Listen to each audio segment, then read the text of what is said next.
Hello and welcome to Scholar Coaching. If you'd also like to participate, follow the link below and access the replay inbox. In there, go ahead and drop your replay file, ball chasing link, or YouTube video of you playing your preferred game mode, and mention your competitive rank or 6-man's rank if possible. If any of this doesn't make any sense to you while watching the video, feel free to follow up on my Scholar School of Learning series in my video playlist. We go over all the basic ideas and general rotations that are talked about in these replay analyses. Thank you, and I hope you enjoy. Oh my god, I love these camera settings. Can we just get a quick... Creep, are you in the chat? Creep, I need these settings. I need these cam settings, Creep. You gotta DM these to me right now. I need to know. What is this, like 150 -7? This is beautiful. Chef's kiss. Okay, you missed the corner boost on the kickoff. That is what it is. You're getting the save. You can do better possession on that. Right here, as you're coming through, you can... I mean, maybe you can't tell because this map's a little weird because it doesn't have the post lines, but you can generally tell this isn't in the net. At the same time, just by boosting, you already know you're reaching it before it gets to the net. Go for a chip so you can save your jump for the recovery. Allow yourself to get the follow through and better momentum. Hitting it with a flip every time is great for quote-unquote power sometimes, but the biggest thing is you want control, you want recovery, you want the ability to get more than just a hit towards the sidewall, right? What a redirect attempt, but it was also at a negative angle. If this ball's not coming to your side here, go for a bump on pay play. Wait for him to save it awkwardly, and he drops it, and then shoot that. But don't go for an awkward redirect like this, like almost ever. This is really risky, especially in twos. Like it's just there's so much risk and so little reward because you're more likely to whiff it 9 out of 10 times, or you're more likely to get beat because your distance is too far. Come back around over you. Let him go. Chip. Oh, the pass? Nothing? Okay, that's fine. I like how you play the safer side of that and stay facing out. You take the side boost when you don't really need it, and you show up late to this hit. At the same time, it could get you a shot on their net, but you don't really, like, you overdrive yourself there. You don't keep it on the net, so. Did I try? Well, bump him. Good try. Your first touches aren't doing the greatest, but your lines aren't too bad. Nice chip. Great first touch here. Bad double jump aerial. Definitely correct that. I've talked about plenty of times in videos, Creep. If you need me to give you a walkthrough on it, I will real quick. But I'm sure there's somewhere. I'm sure you know how to double jump aerial. You're just not practicing it, my guy. I'm sure we've talked about it too. For as long as I remember your name being in the stream, we must have talked about it at least once. Fix him. Fix it. Do it right. I don't want to treat you like Zara and stop doing your replay reviews because you don't double jump aerial correctly. Nice. Good shot. Solid. You can play this position here a little bit safer, right? You're letting your teammate go. You're basically with him. You want to be behind him, right? Take your time.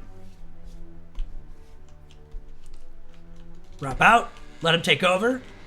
And now you're playing for his failure, right? If he succeeds, it's a shot at net, or it might go into mid. But you can come into mid later and take the shot because it's twos, right? There's a lot of time. But you want to be ready for the dunk because if that went in your net, I don't think you're saving that at that moment, right? So a little aggressive, a little scary. Oh. 50. Nice. Side boost. Nice. Don't need to pre-flip into that too much, but that's fine. Shot. Good try. Little fakey, little weird, little late. If you were a little more confident and you saw their whiff, you saw their awkwardness earlier, worked on your double jump area a little bit, I think that would have been a free goal, because then you would have preserved your second jump for the flip and kept your height there. On the recovery time, definitely can work on your recovery a little bit, right? You go for the bump, which is nice, but again, you don't need to jump. You're already spinning him out. Just turn out. He's already awkward, you know, and making him more awkward doesn't really get you much.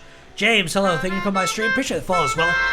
But yeah, overall, you don't need to be super aggressive on that in those like bumps and whatnot. He's already awkward. Just rotate out, get yourself recovered. You might have been able to clutch the save. Your teammate could have easily saved it as well, but at the end of the day, it is what it is. Grab your 12, wrap back in. Nice line. I love the angle. It's out. You know it is. Good confidence. Get your catch. Great job hitting it over them. Good line. Again, double jump aerial's terrible. If you need to know how to do it properly, let me know. Just ask. I'll show you. But you should know how. And if you don't remember or we haven't talked about it yet and I'm just thinking incorrectly, then just let me know. I'll show you. But you gotta fix that. That's a really bad double jump aerial. At the same time, real quick, right here on this line, it's good that you're here to pressure them, but when they go high like this, This is not really shootable. And a pass is going to get intercepted by blow bubber in 2s as well. It's not worth doing because in 3s you have a guy ready to, you know, shoot after blow bubber saves it. So you want to end up just letting pay play hit this, demo blow bubber, or just start a shadow here. One or the other. But yeah, now they're in the recovery. What's going on? We're doing the free replay reviews that I do every time I stream, James, and then I post them up on YouTube. So right now we're on the last one of our list right now with Creep. But if you do want to add one in, we can put you on the list, and I can get you in a little bit if you have one to post in the Discord. Grab the corner boost, grab around, blow bubber, pay play, 50. Nice shot. Good try. Keep on working on that ground shooting. Really close. Love the position there. Great job decision making. Definitely just gotta work on that shooting accuracy. Touch, over, bop. Good try in the bump. Bump itself isn't too bad. When coming up the wall here for this solo play, it's not like the idea. I kind of get what you're going for. If you want a ceiling reset, by the way, for this one, chip, then jump onto the ceiling after the chip, and then you basically just chase the ball from the ceiling and so on. You can jump off the ceiling if you need to, but for the most part, hit the brakes right as you're touching at the top there, and you'll fall off with the ball as you're kind of jumping after you hit the brakes, right? And that'll allow you to drag it and carry it over them, and if you flip early enough, you can definitely pop it over pay play in that situation. But in general, when you're in a spot there, if you're really uncomfortable on your walls right now because you're still learning them, just fake it and dribble it down the wall instead. Just let it go through. You think you know how? Good. Again, if you need help, Creep, just let me know. I'll tell you how to do the double jump arrow. We'll go through the process right now. Go for the chip. 50. Nice. Okay. Tacombe. A little sketchy. All right. Again, your teammate takes over here, right? You're in no rush. It's a solo play at this point. He's not going to pass to you. Don't take over. Don't bump him. Just take your time. Hold on a second. If you want to rotate or grab your 12s, wrap back in, go to net. That's fine, right? You shoot, you'd be saving it.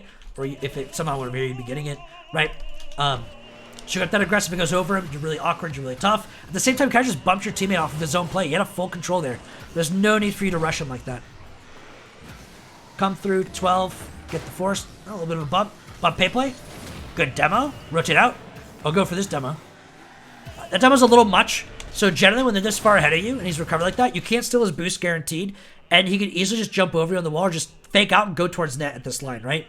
So the first demo, great. Second one, probably just rotate on average here because this guy's just too far away or he has too much range to go back to net without you being able to demo him. So if you just leave now, you create the distance and safety, or the same way you could also go out to mid and then still show up for this free shot like you did, right? And you still have that same range of opportunities. But going for the demo itself is just, it's a bit extra in that situation because he's just out of your range. Chip down, Tacombe, not there. Chip, boom. Change your camera settings? No, his camera settings are fire. You Creep, don't listen to 21. He's not a coach. The kid barely got, actually, he never got SSL. He's actually dog shit. He's barely a GC3, and he's a wannabe B+ player, and he's terrible. He doesn't know what he's talking about. Don't listen to him. Your camera settings are perfect. They're perfect in every way, Creep. You're fine. Hit around. Chip. You leave it. That's nice. Good job dodging the demo. Rush over to the corner boost. A little awkward. Generally, you try to get the boost in your line a lot, which is great for solo plays and if they have room for you. But at the end of the day, when they have that line into the ball and your teammate wants that boost as well, generally just go for the ball and your teammate have the boost going to net, because then you have less bumps. It's a lot smoother of a play with your teammate, and that chem itself, that little bit of extra you're giving them, will pay out long run. Since your plays aren't really the strongest anyway with the solo plays, and since you're bumping with your teammate, you can't guarantee the free touch anymore. So even if you have the boost, you're not really guaranteeing good enough play. Good try on the recovery here. On the overall save and chase out here, this is okay. Would have been better if you started a little bit farther back, like stopping here instead, then driving forward, right? Or stopping and repositioning and then driving out, clearing here. If you wrap out this way, this is fine as well. But take your time here because, it's awkward. Or the same idea, pushing from behind it. This is the one time getting the corner boost actually makes sense because your teammate's not in the same line. Grab corner boost from behind, bang, chip it onto the net as fast as you can. Burn the boost on the way through and get that overall touch immediately. Good try on the save here, though, again. A little bit of a ghost touch. I feel like you could have gone there a little bit quicker if you just burned a little bit more boost or been a little bit quicker on your recovery. Either way, good try. Very close. Right dunk, get the boost steal. Oh, come on. Nice. I love how you identify Tacombe. Bump him. Good job getting it off. Go for corner boost. Nice. Back in. Take your time. Good job slowing down. I saw a little bit of a coast there. You see the space. Missed the catch. Definitely got to work on that catch and camera angle situation. Awkward touch. Got to work on the solo play. First touches. Chase out back pass. Not really happening. Tacombe. Bang.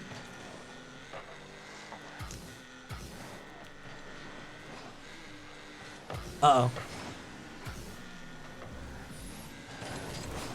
Okay. Right here, so you're second. This is fine. Pushing in for a pass on Tocom. I mean, it's a free touch, so you can. But I'd definitely recommend staying outside post line to start. Lateral. He hits, he fails, you turn in, you go back to net immediately. And then now you're up backboard line and then a bit smoother, right? Get yourself back to net immediately so you're not chasing it back towards into your net, but instead you're chasing it into the corner where it's safer, more time, more recovery angles, you know? Stuff like that. Coming through this way, you get the corner boost, you go up the wall, you go down the wall, and then you jump up and you hit it. Okay. If you're going to go down the wall, you don't need to go up the wall, right? So a sharper turn overall, or you don't need to pre-flip either. Just grab this 12, burn the boost, wrap in, face line in, up. You have a much quicker line. Even though you're slower in the start, because you have a higher base momentum the whole way through, and the line shorter, you'll get there faster, right? Distance is the #1 enemy to speed. The longer your distance, the less your speed means. Anyway, overall, good breakthrough shot. 0-second goal. What a legend. Unbelievable. Good job, Creep. Love the breakthrough. I love how you cut the pressure and kept it pretty patient. Simple touches really paid out. Gave you a good recovery, and you finished off the shot well. That's great. Try to make simpler touches like that more often. When you're getting a lot of these first touches, especially on the ground, you're just flipping it and banging it, right? There's no need for that. Get the simple touch. Use the jump and flip to chase after it like you did in that last shot, and you'll get more goals and opportunities like that, you know, in the future for all of your games. Grab your 12, wrap it around. They chip, pinches over. You grab the 12s. I love that you identify the corner boost. Flick it off. Here's fine. That's good. But then ball cam back on and drive blind a little bit longer so you can watch Pay plays hit. He has nothing. Ball cam off, boost through, come back around towards net. You saw he had a hit. Then you come a little bit later, and that'd be really safe. It is a pretty safe play overall, so if you can blind grab this boost, you can turn in this way every time because he literally threw away possession. What a monkey. And you can guarantee that all the time. Great job with the punishment. Ooh. Not a great job on getting ready for that wall bounce. When you bang it here, you know that you're kind of chasing it, and it's going to bounce off awkwardly. Just slow down and just let it bounce. If he bangs this, he's beating you anyway, so there's no way you beat him. But if he whiffs it, you have a shot, right? So take your time when it's going off the backboard like that, and you don't really have much to do. Problem staying in the middle of the net? Yeah. It's a problem that everyone kind of has, Creep. It's not even just you and at your rank. It's a human thing, you know? People generally just want to do that. And it's a hard habit to break because it feels natural to want to be there. Because you're putting yourself as close as possible to all positions on the net.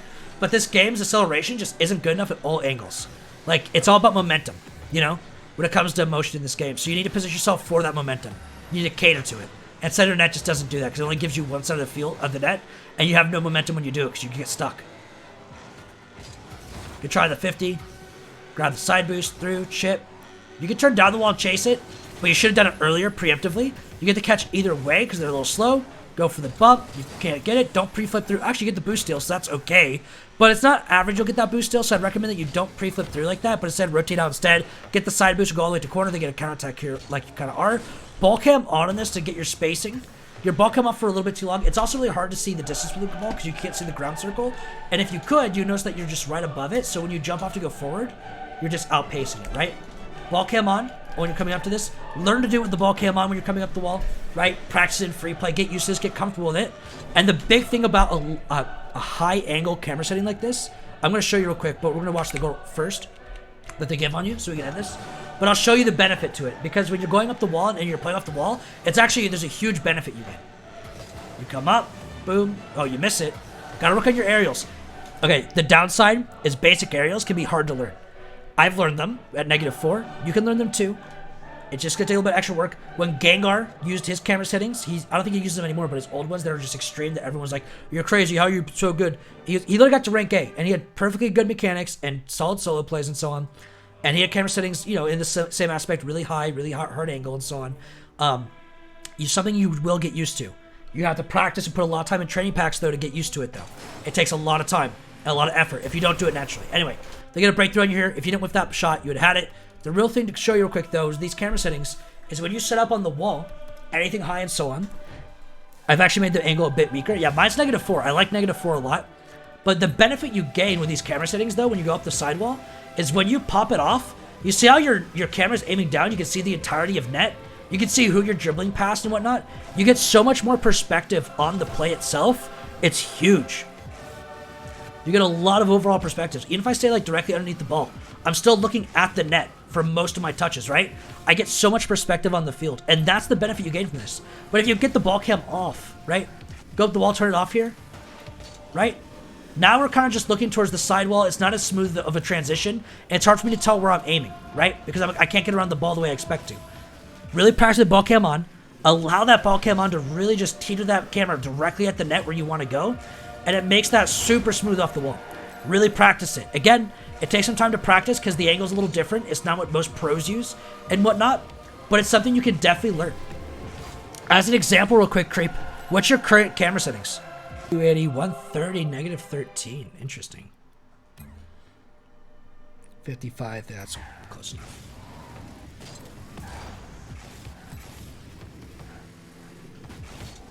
Yeah, like how much of the field you see when you're doing an air dribble like this?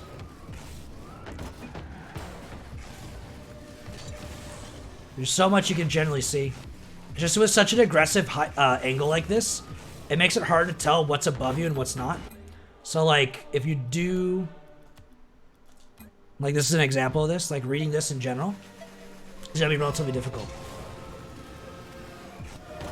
But it's something where it's like, if you practice enough, you get the idea.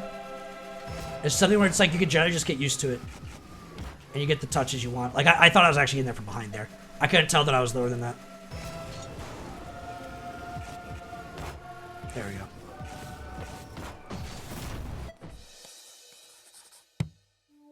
Don't rotate third or extend midfield.